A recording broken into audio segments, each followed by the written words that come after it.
Hi Ria, Hi Daddy. what are you doing? I'm writing vegetable spellings. Can you please spell out for me? Okay Daddy. Yes. Tomato, Okay. brinjal, carrot, okra. What is okra, Ria? Okra is nothing but lady's finger. Okay. తెలుగులో ఏమంటారు? తెలుగులోన బెండకాయ. Okay. Down? This one? Yes. Bitter gourd. Pumpkin. Onion. Very good, Ria. Thank you Daddy. నీ rating చాలా బాగుందిరా.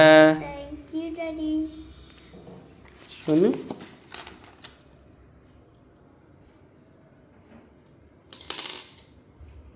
ఇంకా బాగా రాయాలి, ఓకేనా? Okay. బెండు గట్ట ఏమి రాకుండా నీట్గా చక్కగా నొక్కి పెట్టి రాయాలి.